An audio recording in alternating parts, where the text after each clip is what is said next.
And we're live, guys. Welcome back to the show. We're Rollo Tomassi. We're going to cover today the Manosphere and the current state. Let's go!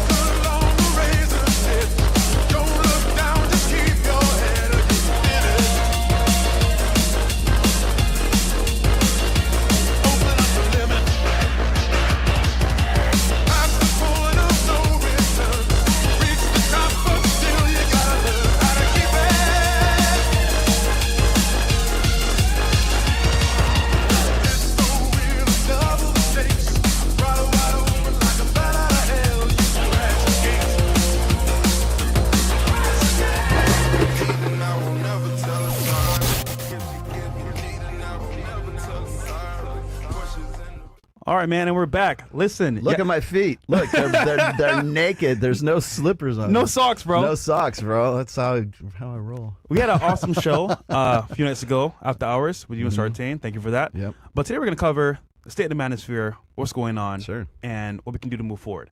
So, honestly speaking, from the actual point of view of the viewers here, what is the definition of the Manosphere, you would say, currently? It's evolved so much. Like, it wasn't even called the Manosphere when I started, actually. What was it called? I don't know. It was like forums? It was more like, it was the forum days. So I started really moderating a forum called So Suave back in the mid 2000s, like right around 2004-ish. I laugh when people go, "Well, Rollo didn't invent the red pill or anything like that." Like, people don't understand, like, the term red pill has been around since they were watching Fairly Odd Parents and, you know, Jimmy Neutron, right? I mean, I went to the SOSWAP forums, and I actually looked up my earliest post where I used the term red pill, and it was December of 2004. Oh, shoot. Yeah, so it's been around a lot longer than most people really want to accept, right? Because I think people think that the red pill or the Manosphere begins and ends with, like, Andrew Tate, you guys, and you know, Pearl. You know, I think that's all they know, and it's only been around for, like, you know, 4 years as far as they're concerned. I think we made it more mainstream, so to speak. Oh yeah, for sure. Yeah, definitely brought it to light, for sure. And I've said this on the show when we had Mike on with us. There's that one clip of me and you guys. I think it was in the very earliest days. I think it was March of 2021, and I think it was like the second or third time I've been on the show. And you said it. I had more subs than you did at that time. It's true. It didn't last long, but I did. You guys asked me. You said, "Is the Manosphere's a red pill going to go mainstream?" And my words were, "I hope not." I hope not. I didn't say they wouldn't. I just said I hope not, because what I see happening.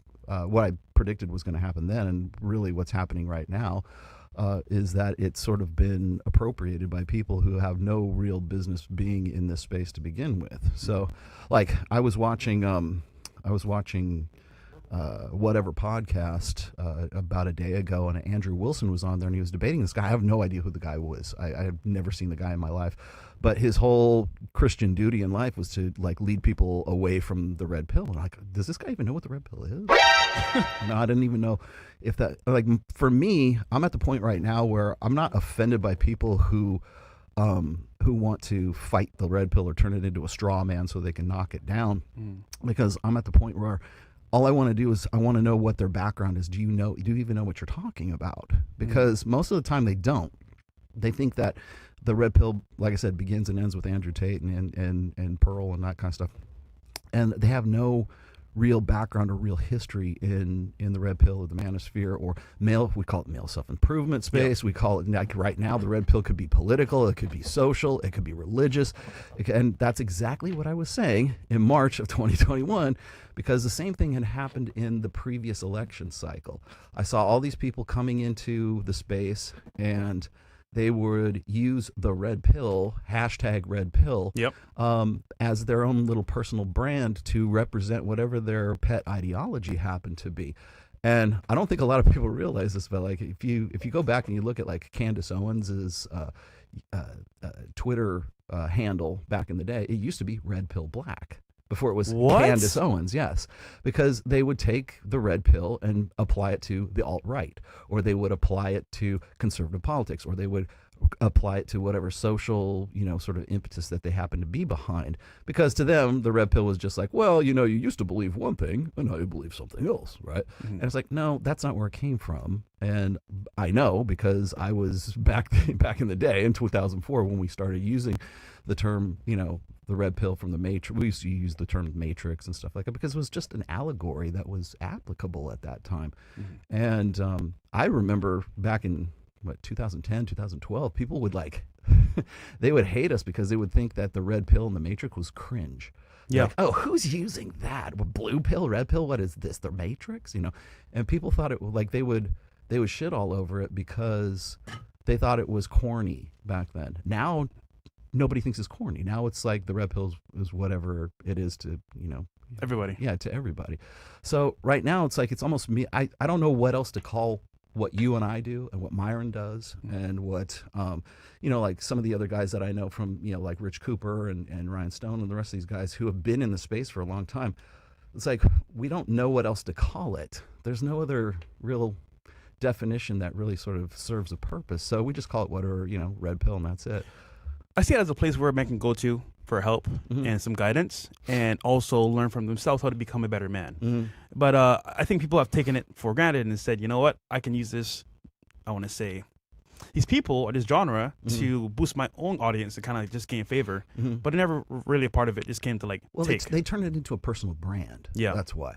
And it's not that I'm not my own personal brand. I am. Mm-hmm. But in its purest form, the red pill is a praxeology, meaning that it is the science or the study of human behavior in that it has a purpose. There's a function. There's a latent purpose for why we do what we do. And I apply that in the red pill. I apply that as the praxeology of intersexual dynamics. So if people ask me for the elevator pitch or well, what is the red pill in 5 minutes, right? I'll just say it's the praxeology of intersexual dynamics, and that's a mouthful for them. They want a bumper sticker. Yeah. And that's the problem with all of this is it's not a bumper sticker. It's like a college major is what it is. Because you think about all of you just watch Access Vegas, and me and Mike we were doing it here on the show, even Mike and I, and we have to catch ourselves doing this. We will bounce ideas off of each other all the time. That's why we work so great. Is he's into the same kind of he reads the same stuff that I do, and we don't agree on everything, but we challenge each other so we can come to a better consensus about stuff. But when we do that on the show, on Access Vegas, that doesn't make for the best show. Yeah. It's good if I'm sitting across from him and we're having this sort of meeting of the minds. But that's going to attract a different audience than it is for, we're going to sit around, the girls look bored and they're on their phones and everything else, right? Yeah. So then you have to re-engage the girls. And so you got to make it something topical and then, but if it just left to our own devices, me and Mike would just be talking about if you think about all the things that are involved in the red pill, as far as intersexual dynamics is concerned, there's anthropology, sociology, evolutionary psychology, evolutionary biology, political science. There's so many sub areas or sub genres or and I'm not an expert in 90% of these things, right? I have to be endocrinology, neurology. I got to know how the brain works. I got to know how your hormones work, because if I don't, there's some smart son of a bitch that's in the forum somewhere. Well, he didn't know that progesterone interacts with estradiol, and yeah, because I'm not an endocrinologist, but can you at least follow my logic? And I will get. I think there's what we're asking me about the Manosphere and the Redp word. I think it's going. There's a growing set of influencers or brand, personal brand guys that have made it sort of their personal branding to find some way to sort of bring down the red pill. Yeah. Right. And so monetary gain. Whether they have any prior knowledge is sort of irrelevant, right? Because they know that they're going to have a preset audience for them that's already waiting to fuck those guys, tell me why we should hate them. Yeah. And 90% of the time it's guys who will take something outrageous they heard, or maybe something they saw in the chat, right? They'll say it'll be all bitches should be flown to the moon, or some shit like that. All women need to be, put into hijabs or something outrageous, right? And then they'll go on. Then some random dude will go on whatever podcast or somewhere else, and they'll go, "You guys always say that women should be flown to the moon," and I'm like, where the fuck is this coming from? And it's some random comment or some clip that they heard on TikTok or a YouTube short, and they'll go, that's those red pill guys. They're alphas. They will say we're those alpha male podcasts. Yeah. That's what they're. Who says that? This is an alpha male. Welcome to the alpha male podcast. I don't know. Well, correct me if I'm wrong. I don't know one person that has said, "I'm an alpha male. Look at me." Who does that? Nobody. Yeah, I've never, outside of being facetious with myself or being self-deprecating, have ever called myself like an alpha, right? I've jokingly referred to myself as a lesser alpha, but people don't know where that joke came from because it was so long ago. There's a blogger named Royce who used to have this. He used to have this personality test. Personality test. Heartiste. And Heartiste. Yeah, well, it became Heartiste later on, and he used to have this kind of semi-joking questionnaire. And if you answer the questions right, you were either like a lesser beta, a greater beta, somewhere in between. And I took it one time just for shits and giggles, and I came out as a lesser alpha, so I started calling myself a lesser alpha. He called himself a lesser alpha. He's not alpha. He doesn't look like me. He doesn't smell like me. He doesn't dress like me. And it's whatever. Whenever you talk about alpha, like it triggers people. People like if you say this guy's beta, no problem. Nobody has a clue. Everybody knows what beta looks like. Everybody knows that guy's a loser. Yeah, he's real beta. But you go and you say you're an alpha. Oh, they want to beat you down. You're not Orthodox Christian, or you're not Catholic, or you're not this or something like that. Yeah. Or you aren't, or your body fat percentage is at like 10%. Yeah. Or like if you don't have some sort of like hyper masculinized personality or characteristics or physical characteristics, then there'll be 10 or 12 other guys in the chat that'll just pile on too, because you don't look like them, you don't do what they say, you don't believe what they say, and you're never going to win. But I've always thought it was an interesting kind of social experiment to sort of look through some of the comments or look through some of the chats and stuff like that and see like what people will do when you give them data or you give them facts and you don't tell them how to feel about it. Because if you don't, they will infer what your meaning is, or they'll just simply hate you for it. Just how it works. That's powerful. By the way, shout out to Jake the Mullet for getting 5 subs. Shout out to your brother. Again, guys, I'm doing Natural Subathon next Friday. We're going to have the speech therapist give me the session. And you know what's funny about this, man? You're going to see me live on air get speech lessons. So next Friday, be here, don't be square. You want me to tell you something funny? Yeah, go ahead. I didn't say I'm going to do this yet, but I've been considering shaving my head. What? Right? Yeah, I've been considering shaving my head. Now, the reason why I talked to my buddy Joe Marin, he says, we have to do it live. We would have to go, you'd have to go to a barber, and we'd have to do it on a live stream or something like that. Now, bring the barber to you. Yeah, exactly. Oh, yeah, exactly. Bring him in the studio and do it right. And the reason I would do that is because I want people to know that I actually do have hair, and I'm now shaving. I wasn't bald before, and now I'm going to shave it off because I was looking at like maybe doing the Jason Statham thing. Can we address the rolls on these like roids or whatever? Because people, you got in shape, right? And I'm like, congrats. At your age, you're in good shape. They're like, oh, he's on steroids. Bro, can you tell them real quick what he's on gear? No, I about a year and a half ago, I finally took Mike Sartain's advice and started doing TRT, right? Now, I've been talking about TRT since like the Rich Cooper days, because Rich was on TRT long before anybody else was, and he was a big advocate of it. And I never really thought of it, I needed it or really cared too much about it, because I was doing pretty good. In fact, I was just barely below enough in my serum testosterone to actually even qualify for was Ageless Male. Shout out to Ageless Male. You guys are the ones that gave me the gains. And then, so I started doing it, and I remember when I started doing it, I think it was 8 weeks in or 10 weeks in, and you don't feel different until you've been on it for a while. You get to the 10-week mark or the 12-week mark, the colors in your world change. And it's not just about, it's not like a steroid, it's testosterone cypionate. It's not like it's not like some high. It's not T Pro. It's not Diana Ball. It's not Prima Bowling or anything like that. But if you have been low and suddenly you're back to normal, you're like, I want to fuck everything in this room. You know, I want to go do stuff, and Mike got it right. It makes effort feel good, and so I was at the point. You got to remember when I started it, I was already a year into Access Vegas, and so here I have been doing and making trips from Reno all the way down to Las Vegas and back for every show that we did. I was telling you before the show, you know, I had to get a car because I was spending a small fortune on Uber. Ended up getting a rental place, and essentially living in Vegas. So that's why I ended up moving to Vegas, right? But it was at that point where I realized I am surrounded by beautiful women all the time. Just the nature of the show.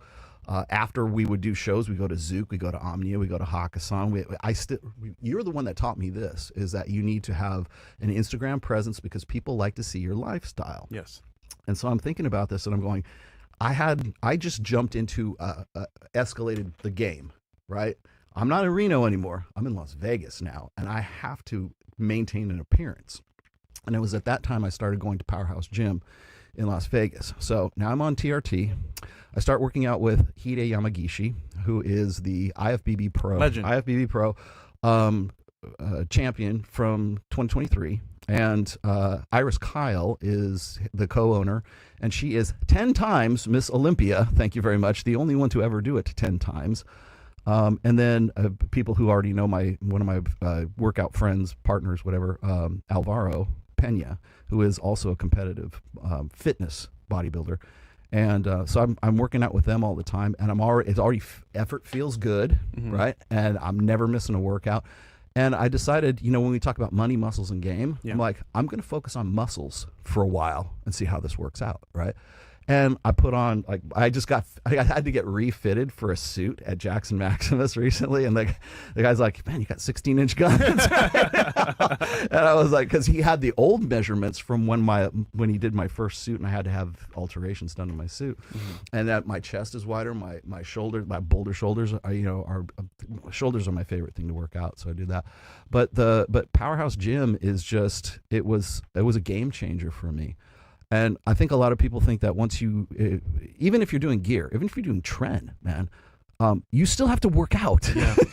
and muscles don't just magically jump on your body, man. You actually have to make effort, and you have to be disciplined, nutrition, everything else. Is TRT considered a steroid or no? TRT? TRT is not considered a steroid, although I'm sure some people in the chat are going to say it is, because it's testosterone cypionate. It's not like testosterone propionate. It's not like T Pro. It's not like Masterone or anything like that. Okay.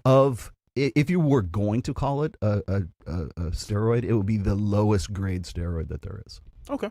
It's so low you can get it without a prescription. So there you go. That should tell you something. All right, guys. Now you know what he's really on. You actually have to work out, though. You have to have, and that's what I did. Was I got my shit together. So you want to know why the new book is not ready yet? That's why. Because I've been focusing on something else, right? Yeah, I think for most people, though, once you pass like 35 plus, you're gonna probably want to get on that, because the water we drink, the food we eat, it's all full of like a bunch of bad stuff for us anyway. Regarding lower test scores. I forget the guy's name. Ed was saying the older you get, or the older you get, the more being in shape is a flex, and it's true. That is facts. I will say though, clothes fit you better too as well once you get in shape. So you can wear anything once you're in shape. Yeah, well, any shirt's a muscle shirt if you have muscles. That's true. Hide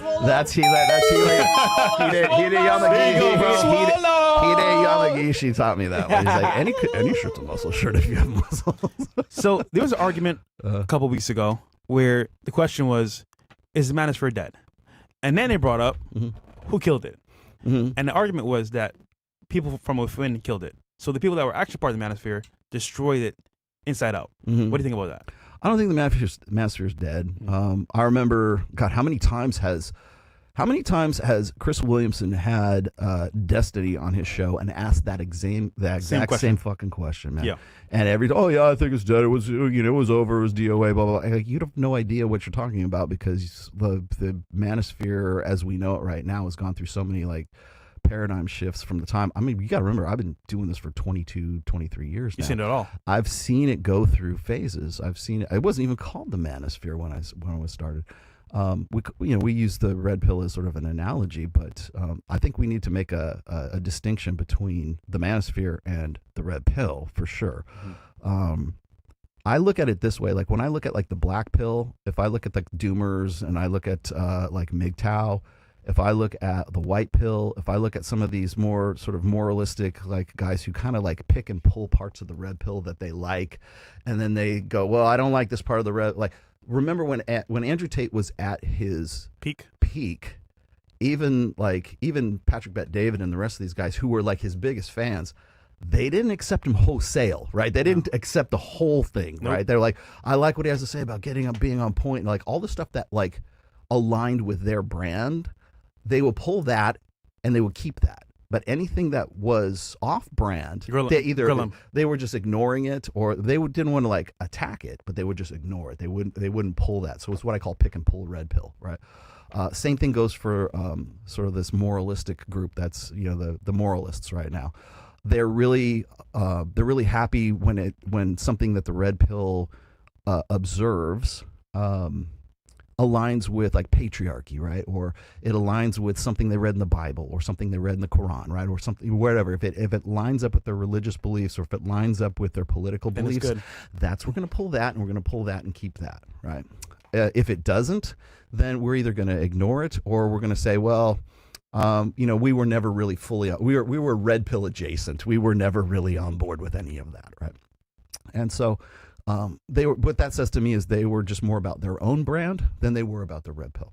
And so the thing about the red pill is it's not one size fits all. Okay. So these guys either take it or you leave it. Like, I'm going to tell you I'm going to rub your noses in, intersexual dynamics. And if you can accept that, fine. If you can't accept that, I'm at least telling you the truth, And so I think that it's not dead per se. Mm-hmm. I just think that it's going through a shift right now. And the reason it's going through such sort of this paradigm shift, I guess, is because what's happening is the parts of the red pill that were working for these guys is not paying off as well as shitting on the red pill as the parts that didn't. And so now what you see is these guys shifting over towards the negative side of things. And so now what do they do? They build up straw men about the red pill. You guys always say this. You guys say that. I'm like, no, we don't. Like, who are you talking about? Like, that's the one. If I have call names. Yeah, I was going to say please exactly. Please call names. That's the first thing I do whenever I see this, and especially on Twitter right now. It's this new sort of I guess a revenue model, or it's this new sort of profit stream for people to not respond to anything. Like Twitter, to me anyways, is a discussion platform. Mm. But if you go and you look at like the accounts of like Jordan Peterson or Chris Williamson or some of these other like bigger names, they'll throw like quick hit drive-by tweets out there, and you'll go, fuck you, have you ever thought about this? Who are you talking about? Blah, blah, blah. Crickets. There's no reply whatsoever. It's dead ass silence. And the reason for that is because they're not doing those tweets. They have a PR team that's doing those tweets. They don't run their Twitter. They don't have time. Chris Williamson does not have time to run his Twitter account to the point where he could have any kind of substantive conversation on Twitter. It's not going to happen. So I've just pretty much given up on that, because I'll get people who will send me they'll link me something that somebody said, like maybe it's like the guy at Date Psych, or it's Mac and Murphy, or it's Will Costello, or something like that. All they built brands just basically off of trying to find out, find some way to straw man the red pill and then knock it down. Yeah. And then I go and respond, and it's dead ass silence. And there's nothing to be said, because they're not there for any kind of conversation. They're just there to build a brand based on shitting on the red pill. So if there's I think that's one of the reasons why people think it's dead. It's not dead. It's just that there's no conversation that's being had. I had, I mentioned before how Andrew Wilson was talking with this one guy just like 2 days ago on whatever podcast. I had Brian from whatever podcast hit me up this morning, actually, and asked me if I wanted to come on and debate this guy. And I go, well, it's not going to be much of a debate, because I'm just going to tell him what it's about and tell him where he's wrong. And there's not going to be much of a conversation there because the guy simply lacks the experience to have a substantive debate about any of this stuff. Because all he's going to say is, you guys always say this, you guys always say that. And you're never going to get past that, because what they're describing, what these guys who shit on the Manosphere are describing, is practices, not the praxeology. So when I talk about MGTOW, black pill, white pill, moral pill, gold pill, shit pill, I don't know. God pill, whatever it is. When I talk about those things, those are all practices that draw from the red pill. So when people say, oh, Rollo's really going black pill these days, I'm like, no, I'm not. I'm red pill, and I'm just telling you like it is. I'm not telling you what you should do. I'm just observing the facts, presenting you as facts, and allowing you as a critical thinking, intelligent human being to draw your own fucking conclusions. Yeah. These guys' conclusions is, oh, well, I guess we better just give up. The juice isn't worth the squeeze. I'm out. Bye. Right? Or else it might be, yeah, you know what we need to do? We need to looks max. You know, you get these looks max. You know, for all the people who are looks maxers, I'd be like, how come you're not in the gym, man? How come you're not a personal trainer? How come you're not on trend? How come you're not, you know, like if it's all about looks, how come you're not taking that as your best practice and turning it, leveraging it to your best advantage? And that's really what the white pill does. That's what MGTOW does. That's what black pill. Those are practices. It's people who've taken the information that the red pill presents to them, and they say, this is what we should do with this. So when people attack the red pill, they're not attacking the red pill. They're attacking these people who says this is the best practice. Can we also talk about like what's happening currently in the news cycle? We're seeing more and more people getting lied about, allegations from women. And we've been saying this for years, that, listen, guys, it's a dog-eat-dog world out here. It's not safe if you're not RP-aware, because what's happening is there's a shift in marketplace, and women are having more control and more power. So now we're seeing in real time celebrities that are up there getting destroyed by women every single day. Shannon Sharp, to name a few. Oh, God. Me and Mike did a whole episode. Yeah. And then obviously there's Chris Brown, too, as well, from back in the day. There's Soulja Boy. We can go on for like, you know, a whole episode. But the point is that, like, this is happening. People can see it now for the first time actually happen in a multitude of examples. Jonah Hill was one of those as well. Yeah. So I guess when people see that, do they still think, you think people should actually like, okay, you know what, I'm seeing it now in real time, I should learn, or should I just like kind of like stay away all the way because it's a bad thing for society? Oh yeah, I see what you're saying. Like, so like should she just like, you know, put a wall between you and all of that, rather than just sort of like try to play the game better? Right. Yeah, I get what you're saying. No, we've talked about that. Again, this is all best practices now. So I can you know, of all those names, you know what name is not on that list? Rollo Tomassi, who's been a part of this for a long time. You've not seen me in any kind of scandal. No essay Even charges. me, I've been in the scandal. And no baby traps. What's that to me? No thirst traps. Rollo's really boring. Yeah, well, sorry. That's just how it is. I've been married for coming up on 29 years now. You live a good life, man. You know, I'll tell you what's funny is like, I can remember when I would get run off the flagpole because they say, Rollo Tomassi don't get no hoes, man. You know, and I'm like, you show me some hoes that Rollo Tomassi has. Guys, I can say right now, those were receipts back then. If Rollo was single, he'd be tearing the city up. Trust me. But as a faithful, God-fearing man, yes, he is faithful father to the T, and a father. Yes. I'm not gonna hold you, Rollo. Just like you, Fresh. Hold on. If I was him in Vegas, bro, I'd be going bonkers, bro. Like, keeping it real. You know what I'm saying? I love the snow. But again, props to you for being faithful all these years. Yeah. Well, I'll tell you what's funny is like prior to where we're at right now, it gets, again, it just depends on who you're talking to. I remember when people would give me shit about like, oh, Rollo hasn't seen a new pussy in a long time, blah, blah, blah. And I'm like, okay, so that's receipts to you. Like, would you have more respect for me? Like if I was out, like, you know what? I'm sorry, dear. I'm going to have to divorce you because these guys, these random motherfuckers on chat, they're going to love me that much more if I just go out and fuck random hoes. Right. Yeah. So those are receipts. And then if you go and you talk to sort of like the moralistic crowd, it's like, I'm the most conservative dude they know because I have been faithful to my wife. I've been married for 29 years. And so now those are receipts to be faithful to your wife and to have like a good family and to have, but I don't have enough kids. So I only had one. I guess I only get like 10 daddy cool points instead of like, what do you get? You can't win, bro. 10 per child, I think is how you can't win, it is. Huh? You can't be married. You're red pill. Yeah. You can't be red pill. You're married. Exactly. Yeah, I don't know. That was the first thing he ever did, wasn't it? Yes, it was. Yeah, that was funny. No, but like so receipts now. I think, I don't know, it depends on who you ask. Receipts right now is living a good life with a wife and a family and being on your game. Whereas before it was, you're not fucking random hoes. What's your body count? Because if your body count isn't in the triple digits, then you don't have any receipts. I'm like, so where, bro? I feel like Jackie Chan, you know that meme. Jackie! Yeah. Ah! So, you know what's funny? Back then especially, I used to show a lot of receipts, right? Mm-hmm. Not all, of course, but just like some. Just to sprinkle in there, hey, we're still here, we're dating, we're in the marketplace, making it happen. However, you know what happened to my audience and channel? They'll go to the girl's page, look at their parents, brothers, uncles, and some of them are weird because they were like kind of like not racist, but they're kind of like race dependent. Where, for example, they'll say, "Oh, well, I'm white. He's smashing white girls, so I'm gonna tell on him." So they're telling the parents like, "Oh, why is she smashing this black guy?" And I'm like, "You guys are weird, bro." And then it became like an obsession between, "Oh, who's he smashing now? Is there a sex tape?" I'm like, you guys are weird, bro. So receipts is one thing, but I feel like it never really gave them enough because they always wanted more. And then it's like, they're like, wait, did you go all the way? Yes, nigga, I went all the way. She's still here, bro. Shut up. But the point is that, like, receipts, bro. She's cleaning up now. Yeah.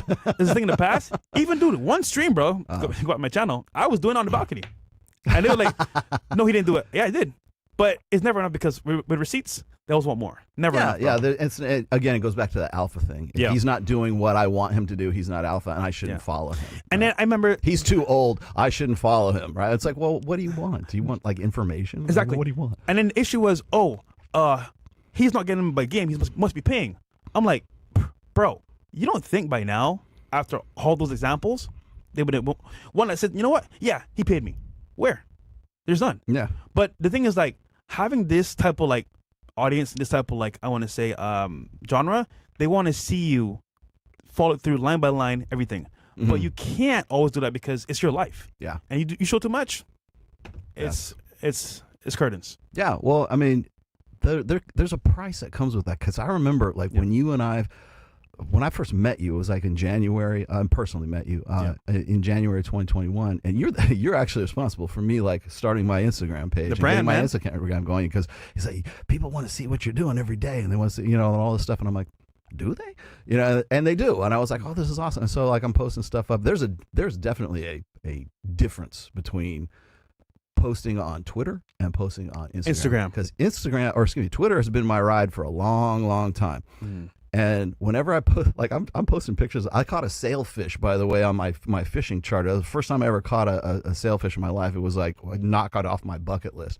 I go and I put pictures or video on Instagram, and people are like, hey, man, right on. God, that's great. Awesome. Good job, great bro. stuff. You put it on fucking Twitter, like, that's all you caught? That's all you caught? You're lame, bro. It's only an 8-foot sailfish. I got a 12-foot one. It's like, yeah, Twitter is full of hate, bro. Well, I forget who. Actually, I think it was my wife who said this. She said, if you like something on Twitter, people hate you for it. Yeah. But if you love something on Twitter, they will hate you for it. But if you hate something, they will love you for it, because it's like, oh, one of us. He hates these people, and he hates that thing. He's one of ours, right? Yeah. And then if you like something, and God forbid it's a movie, and God forbid it's like any kind of pop culture or something like that, people will say you're gay, you don't know what you're talking about, or you're a tourist, you're casual, whatever. I don't know what the terms are right now. You're corny, you're cringe. Yeah. Cringe. Cringe. You know what's cringe? The word cringe. It literally is cringe right now. Stupid. Yeah. Can we come up with some? I'm waiting for us to come up with something new. No, but like there's a definite qualitative difference between Twitter and Instagram. Yeah. And then but my point was this is, and I brought this up not on your show, but on a few other shows. Do you remember last time I was here last year, and we were actually taking Hero out to the dog park? Yes. And we were in your Audi. Audi R8. In your Audi. And you're like, hey, I need to take a picture of you because we got to put it on the thumbnail, because all my pictures were old. And so I'm like there, I'm just like this on the back of the Audi, and I thought it was a pretty cool picture, right? Cool. And so I posted it, and I posted it on. This was, by the way, I hate to say, this both Instagram and Twitter. I realize I have gotten to the point where I cannot post any picture without people thinking it's a flex.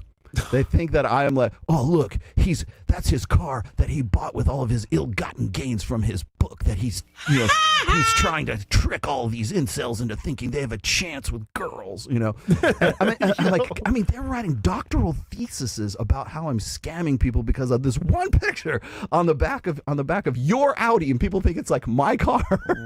I'm like, okay, how many times have I posted pictures of my Camaro and you think this is my car? Okay, you know what's funny about that? I'll never forget this, right? We did the podcast. It's going pretty well. And it was all love.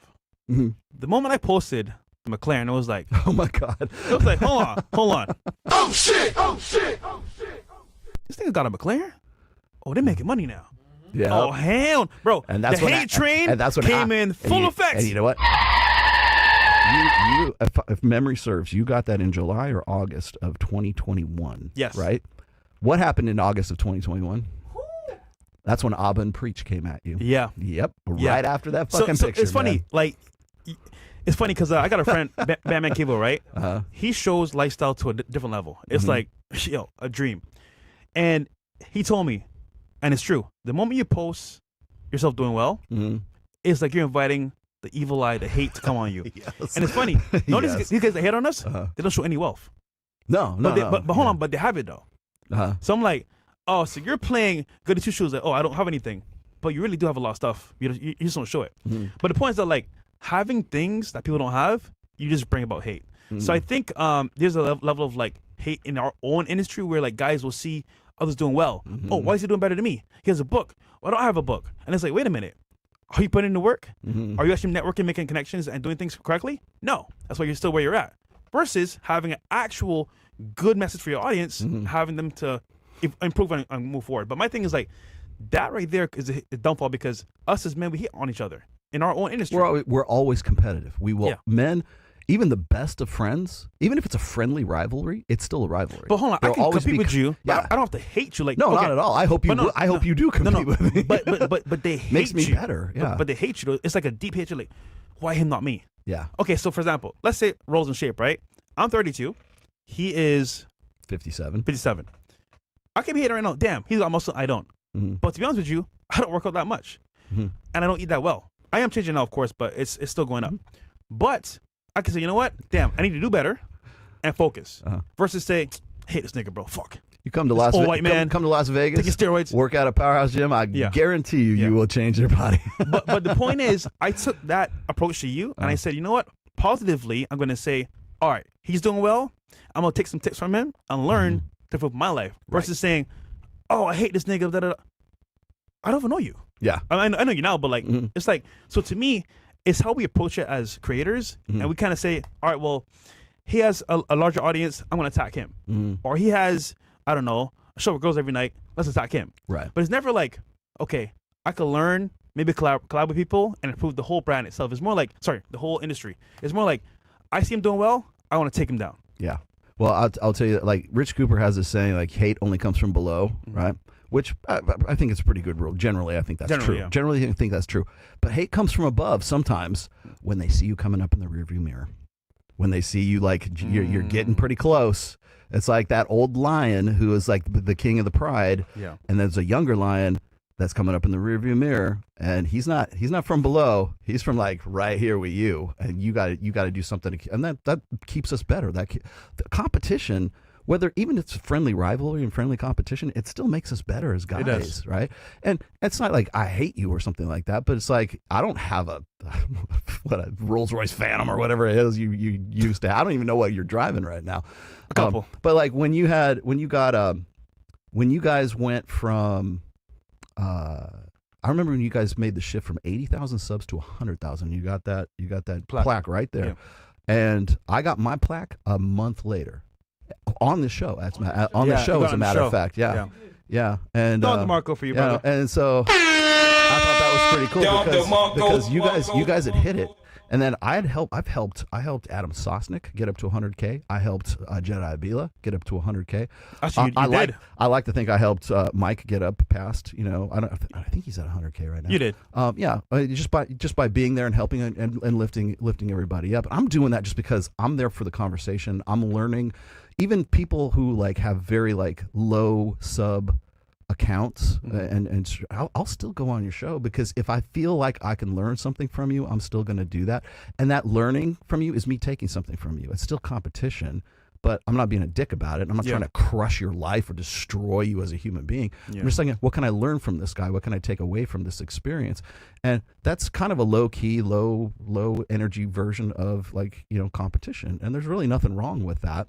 It only becomes like problematic, I guess, when the jealousy gets, or envy starts to get involved, when you get emotional about it. If you can be detached from the emotionality of competition, like if I am competing with somebody, like I used to be a professional competition fencer, I don't hate the guy that's across the strip from me.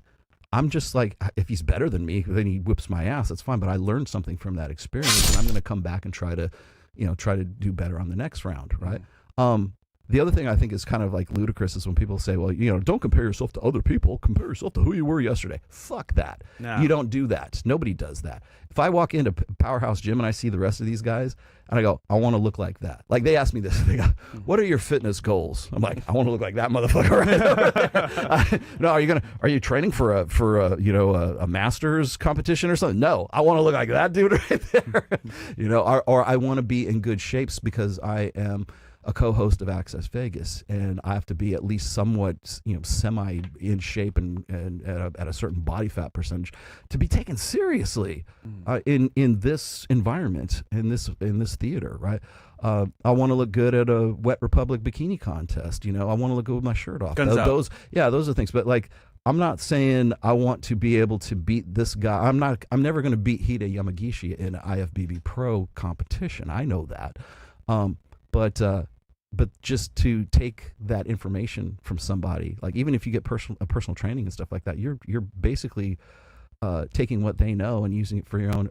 If you're smart, you're using it for your own advantage. You're leveraging that. So, and you're curving the learning curve for yourself, because now it's shorter. By the way, everybody compares themselves to other people. 100%. There is no getting around that. It's just human nature. It's the way we evolved. It's the way we're built. And I think the more we embrace that, the healthier you're going to end up being. Because you can take that to a unhealthy extreme, obviously, but you need to have something to compare yourself to, rather than just like what you used to be. Because if you're a fat ass and you're like slightly less of a fat ass and you feel good about that, well, the moment you can look in the mirror and be happy with what you see, you're sunk. You have to, like, the human condition is defined by discontent, not content. You'll never be happy. You can do things that make you happy, but you will never actually be happy, because we would stagnate. We would be homogenous at that point. And it's a good thing that we're discontent, because that's what makes us grow. Good point. So I did not answer your question. Your question was about like these guys that are getting allegations, and stuff. And I think that you can take accusations. You could take what you know of the red pill and apply that to best practices. I'm not saying that the red pill shouldn't be used for practices. I'm just saying the red pill in and of itself is a praxeology. What you do with that, like my job isn't to make men better men. It's to equip and educate men so that they can be better men on their own. Like I said, it's not one size fits all. That's how you get like 12 rules for life and here's 7 hot tips to get chicks, right? That's bullshit. I want you guys to be able to take the information of the red pill, which is very comprehensive, take that and apply it to your life and save your life with it and change your life with it. It's not a cookie cutter. It's not a formula, because I'm a white 57-year-old dude and you're a black 32-year-old man. We come from, you're from Barbados. I'm from, my background's from Denmark, whatever. Bomboka! Yes. Close enough. Yeah. So, and let's be honest, you've had a problem stuttering and stuff like that too. Okay. Yeah. I have never had to worry about that, but your experience is different than mine. You coming to America, your experience is different. I've always been in America. I'm some dumb white kid from Huntington Beach, right?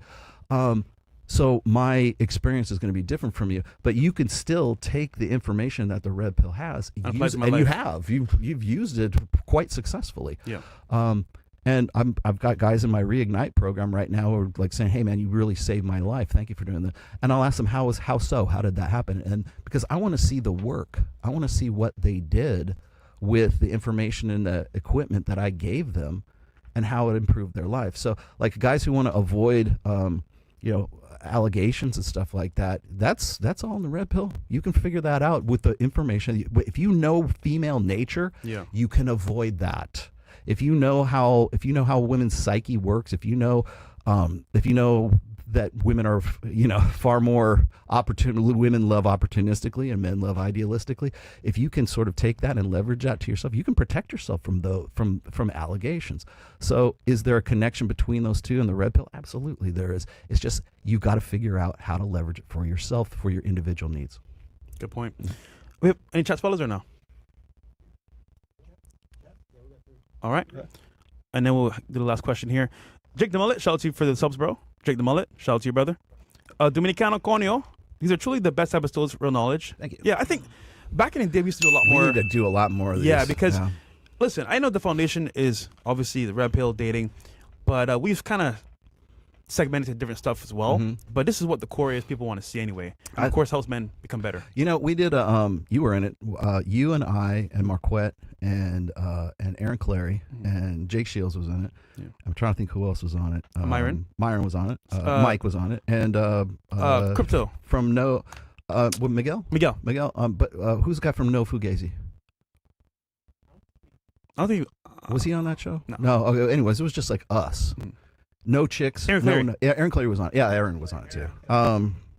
But anyways, we were on that one show. That was one of the best watched shows we ever had. Yeah. No girls. Just guys talking. Guys talking. Men being men.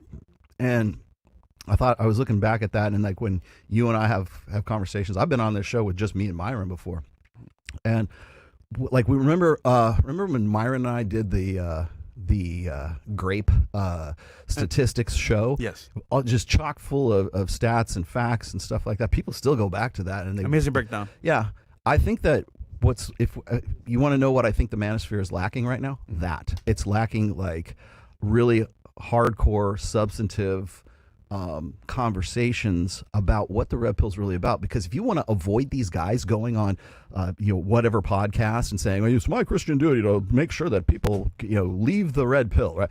You just don't know what you're talking about. And if we did more shows like that, then these guys wouldn't have a leg to stand on, because what that does is it destroys their straw man for them. So they can't say, you guys, you red pill guys, don't you always say this, this, and this? They always go back to Myron and say, aren't you the guy that said you need to sleep with 50 women? Yeah. Right. And it's like, yeah, once. And it was in, just sort of like as an analogy kind of thing. If that's the case, I got to go get 9 more chicks tonight so I can live up to his expectations. It wasn't a hard number. So but it was, exactly. It was meant to, but what do they do? It sounds outrageous. Take it out of context. Let's make a straw man out of it and build a brand out of it in knocking it down. And you will hear that constantly. Don't you guys say this? Aren't you the guy that said vasectomy, vasectomy, vasectomy? And it's like, yeah, I did. Facetiously, and if you have watched anything since then, but they haven't, and of course, then everything that happened to you with Ling Ling, I'm like, I guess this guy wasn't so crazy after all, right? And it's just it's amazing to me. But like, how do you combat that? You have substantive conversations just like this. Yeah, this is a lost talk we need to bring back. A lost art. For sure. That's why I think a lot of people have a problem with me and Mike and on Access Vegas. Because, sometimes we kind of nerd out a little bit. That is true. A little bit? But quite a lot. But the thing is that we're a different show because we tend to stick to more substantive conversations, right? Our point is not to kick the girls off. It's to have that conversation, even if they're drunk, loud, 304s, right?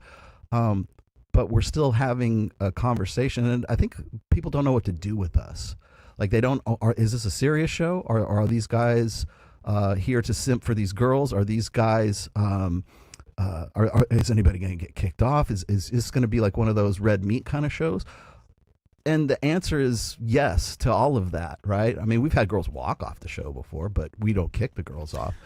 But we're there to have a substantive conversation with the girls there too, because what happens is when you have that back and forth, not only does it defeat the straw man, creators, it also helps like the women who watch our show, because we have a substantial viewership of women too. It helps them understand if you're going to try to educate women on the red pill, that's probably one of the best ways to do it. So. Yeah, I think the show is great. The only thing I can see is that, like, for example, they want to see the gore, the crazy kickouts. Well, nobody goes to a NASCAR race to see who wins. Yeah. They see who crashes and burns. Yeah. So, I mean, obviously, you know what it is, bro? Bottom line, entertainment. That's what they want to see. And to be fair, I get you, bro. The world's tough.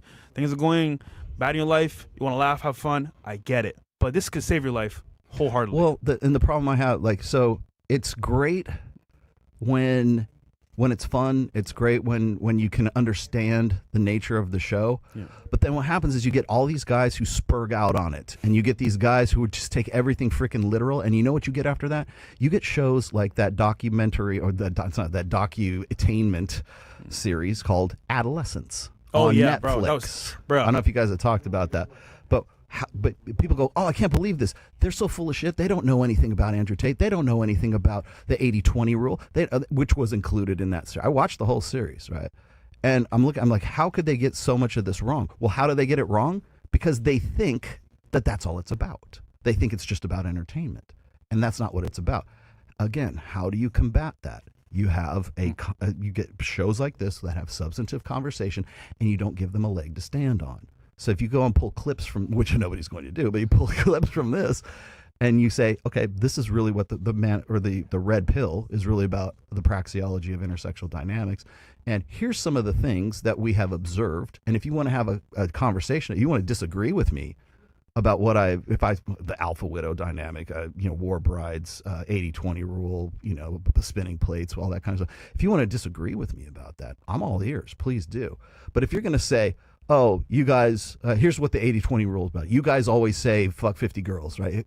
That's not a conversation. That's just hearsay. It's because they don't want to actually debate or argue. They just want to say they want to build a brand. Exactly. They want a straw man, knock the straw man down, and build a brand on that straw man. Last question from me before we end off. Do we have one more super chat? The chat.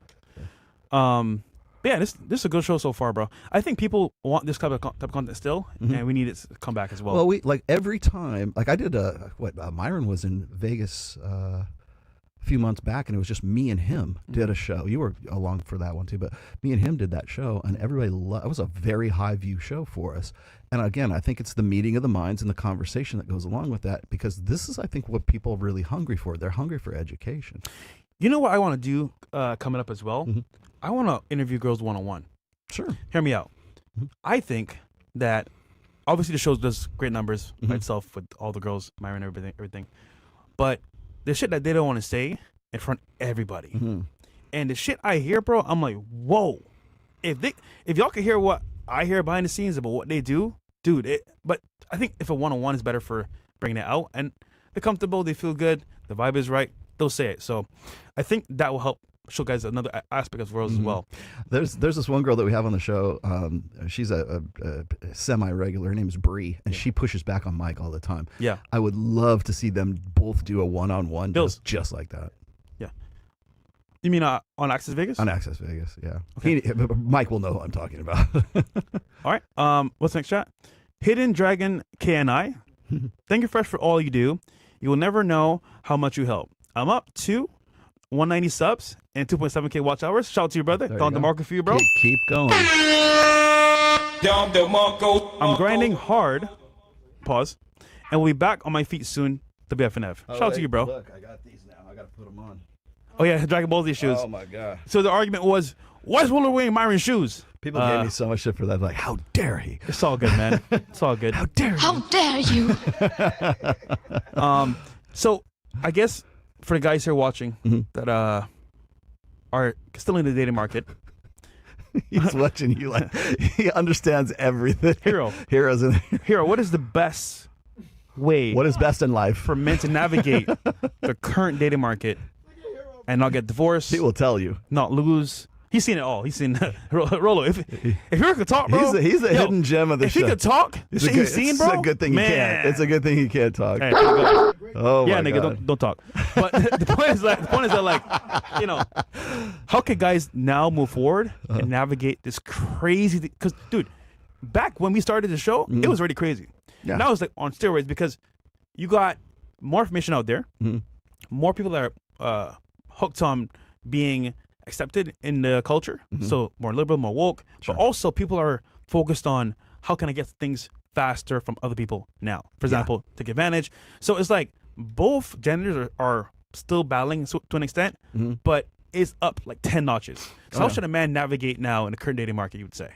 First of all, I think education is a primary thing, and that's one of those things that's like what you just said about like instant gratification. Like everybody wants a magic pill. They want the cheat codes to the game, right?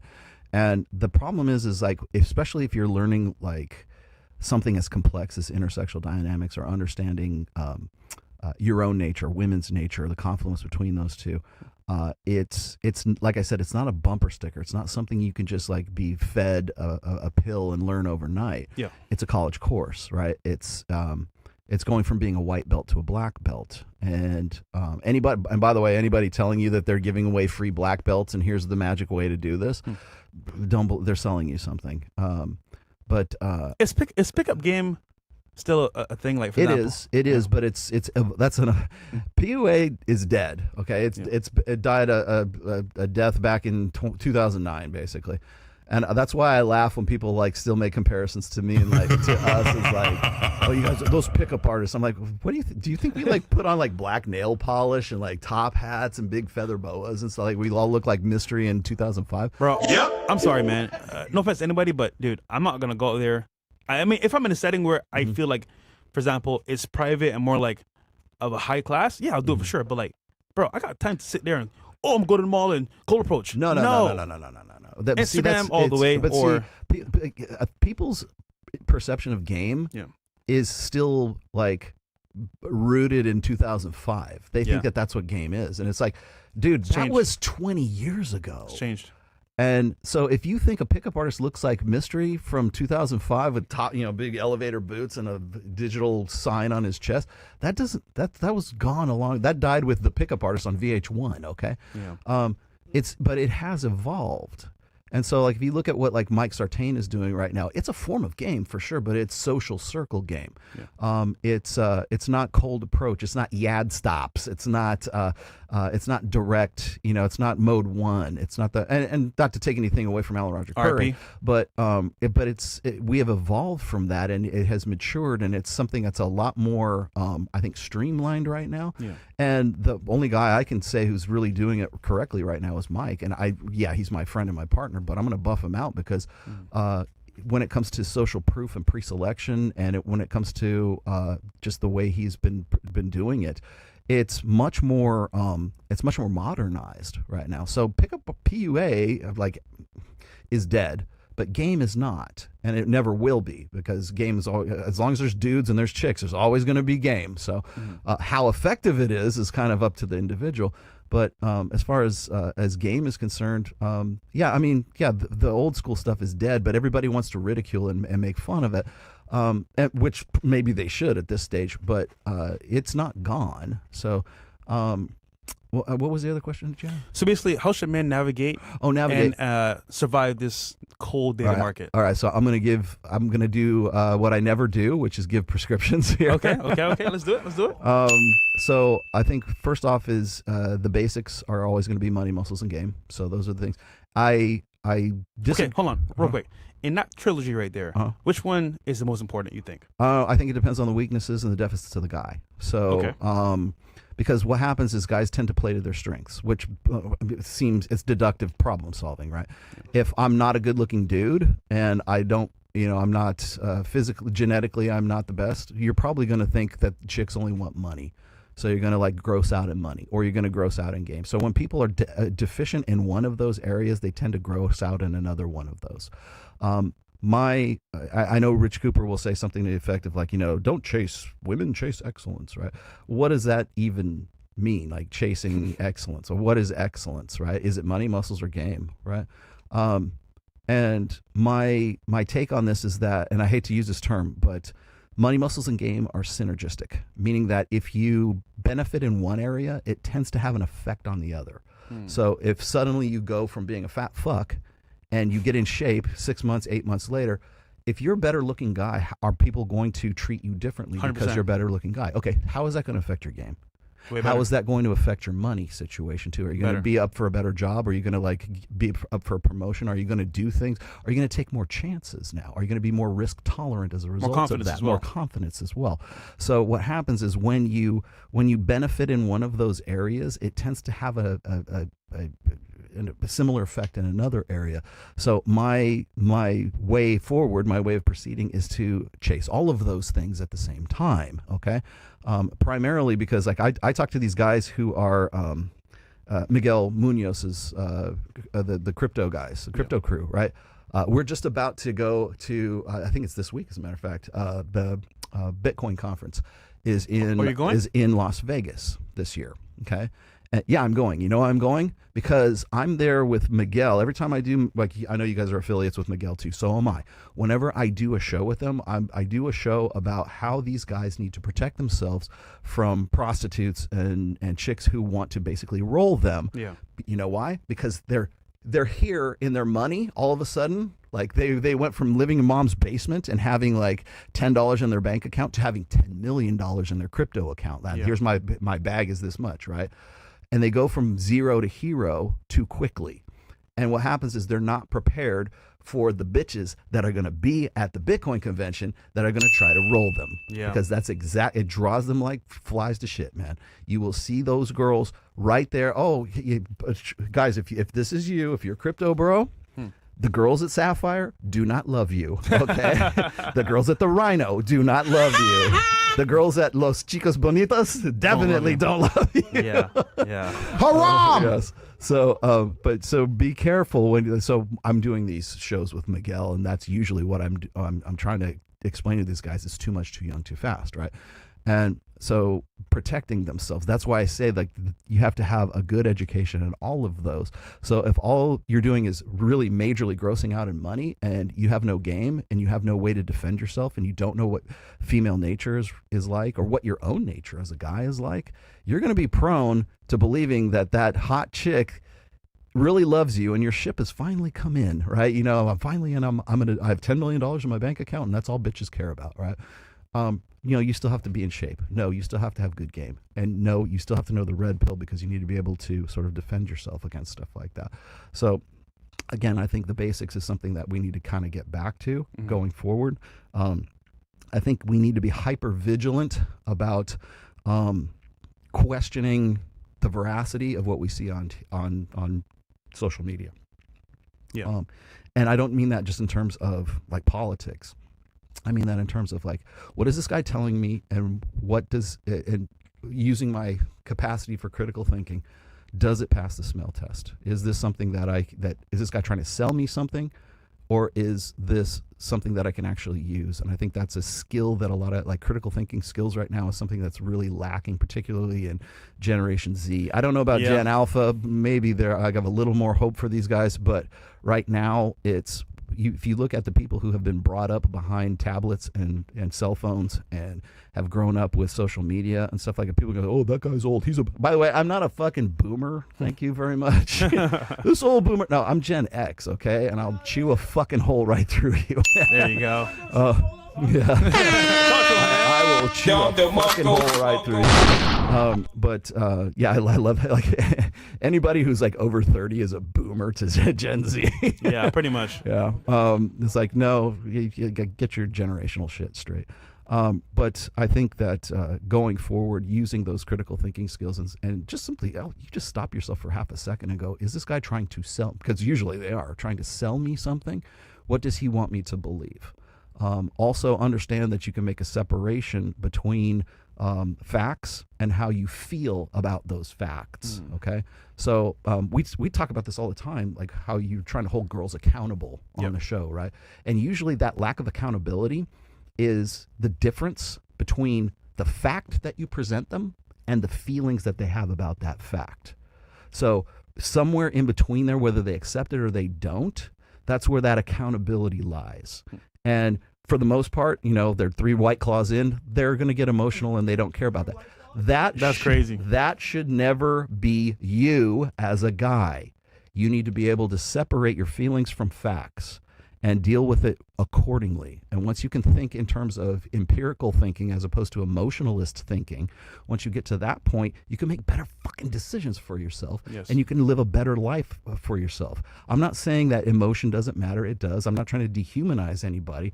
But the thing is you can't live a life and base your life on how you feel about something.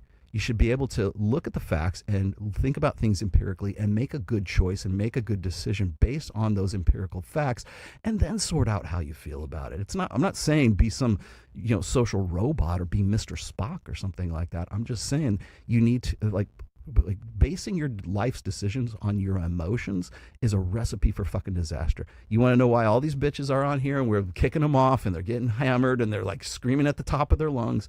Because somewhere along the line they were taught that it's better to live their lives via emotion as opposed to fact and reason and empiricism. If you can do that as a guy because we teach guys like they're defective girls, right? We raise them as if they're defective girls. And what happens? Those defective girls, those little boys who we teach as defective girls, become men who are defective women when they get to be adults. And that's why you run into these guys like, I'm going to bring down the red pill. And, because you're basing that on how you feel, not on the facts, not on actually asking any kind of substantive questions or thinking empirically. And if you did, you'd have a completely different opinion. All right. Well said. Okay. Any more chats, guys? One more, and then we'll do word from our sponsor. All right. We have next. Let's see here. Albo Ace. We need more OG shows like this back in the day. Mm-hmm. Time to dive back deep into the RP content and topics that you guys used to. Yeah, man. I know you guys want to see that. You can get all my books on Amazon. Yeah. They're all available. All 5 of them are available. When's the new one coming out? New one should be out probably quarter 3. Quarter 3? This year. Yeah. Okay. At the very latest. I'm about 3/4 of the way through it right now. So, You've written how many so far? 5, and this will be 6.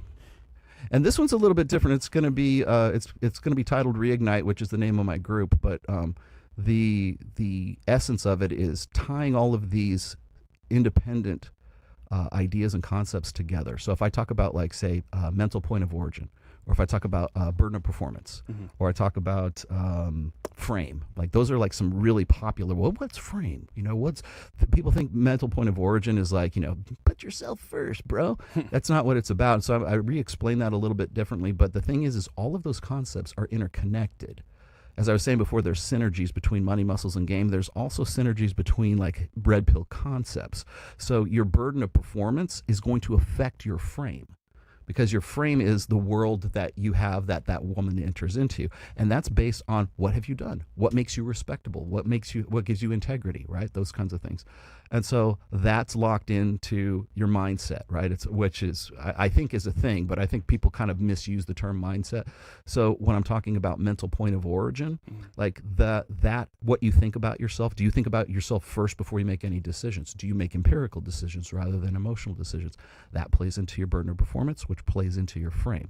So it's all, I basically interconnect, and those are just 3 topics. There's other ones as well. But those, I'm making the connection between what I've usually isolated in the past. So if you read my work, any of my books or my essays and stuff like that, if I talk about burden of performance, mm-hmm. it's in isolation. It's just in one box over here, right? And if I talk about frame, it's in another box. And if I talk about mental point of origin, it's in another box. But what I'm doing is I'm kind of pushing all those together to show you guys how they're interconnected. How it works. Yeah. Okay. Well said. Mm-hmm. Speaking of money, we're from our sponsor. Folks, the American dream is under attack, and hardworking patriots like yourself are being crushed under mountains of debt. Why? Because creditors love debt. They want you to be stuck in their high-interest trap. They want you drowning in student loans, credit card debt, and skyrocketing mortgage rates, of course. Because when you're broke, you're controllable. So what do? Take control and fight back. And that starts with PDS Debt today. They help tens of thousands of people live debt-free. PDS Debt goes beyond the numbers to understand your unique financial situation and craft a personalized plan designed just for you. There's no minimum credit score required. They're here to help you save more money and pay off your debt faster, and start putting your money back where it belongs, in your pocket. PDS Debt is an A+ rated by the Better Business Bureau, boasts hundreds of 5-star reviews on Google, and holds a 5-star rating on Trustpilot. Why? Because PDS has helped tens of thousands of people get out of debt. Stop living in debt. Get your free assessment today. Find the best option for yourself at pds.com/FNF. You're just 30 seconds away from getting out of debt. pdsdebt.com/freshandfit. That's pdsdebt.com/FNF. Cool. Cool. All right, so Rollo, where can they find you, bro? You can find me on Twitter and Instagram. Be nice to me on Instagram and fuck with me on Twitter.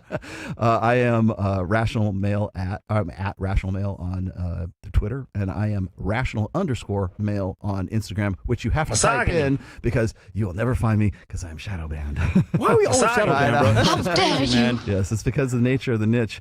And then you can find all of my books on Amazon.com. I have 5 of them. If you look up one, you'll find all 5, and you'll also find my my authors page on there as well.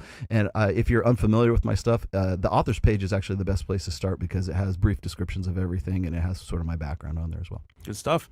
Another word from our sponsor as well. Yes, sir. There we go. So guys, coffee of your choice. 1775 Coffee just dropped their starter kit. So if you've been scared to commit, relax. It's not vegan, it's not woke, and sure as hell won't answer for your pronouns. So you have $200 worth of coffee and get it just for $100. You get 3 full-size bags of their best coffee, the Bold Dark Roast, which I have here. Is that the dark? That's the dark. I'll take This some. is the I'll take some of that. Actual dark. I'll take some of that. Speaking of which, I'm dark as well. Under the bed, dark. Yeah. And we have the Smooth Medium Roast and their new anti-aging blend. Yes, coffee that actually tastes good and you age better with it. Also, merch, exclusive merch, a matte black tumbler stamped with unapologetic quotes, a gold spoon clip that keeps your coffee sealed on a counter from looking homeless, and a branded frother that does what it's told. All of it is a single origin, small batch, mold-free, and toxin-free.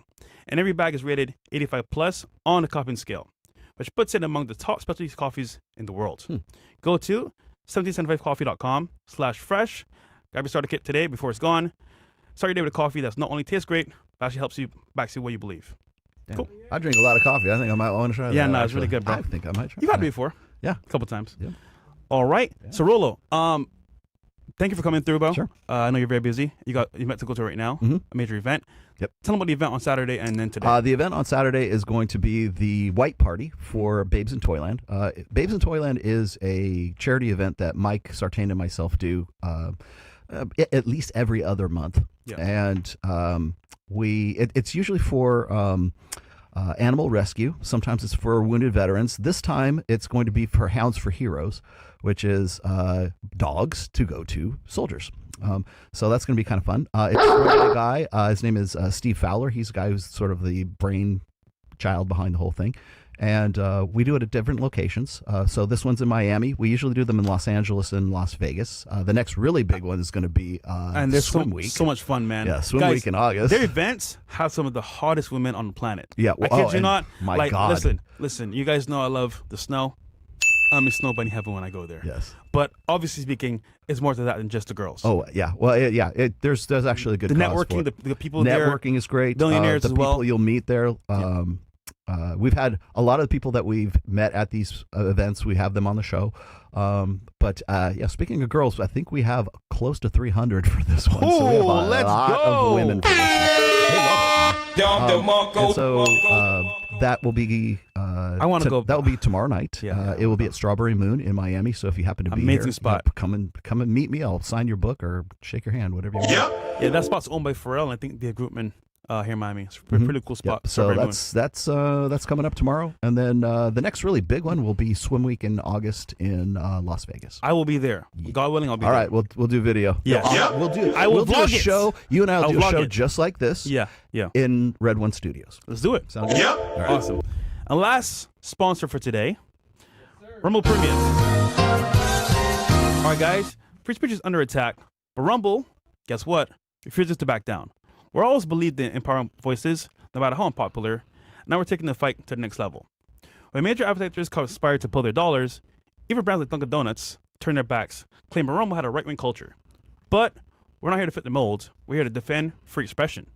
To serve in this mission, we're excited to offer Rumble Premium, which you guys always sub to the channel for.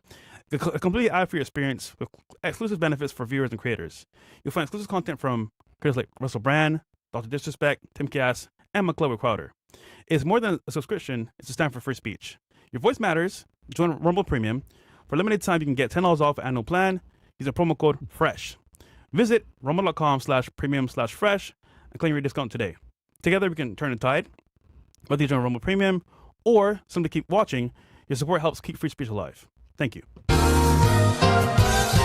right, Rollo. Nice. Thank you for coming, bro. Thanks, man. Again, man, always a pleasure. And I'll see you at the event and in Vegas. All right.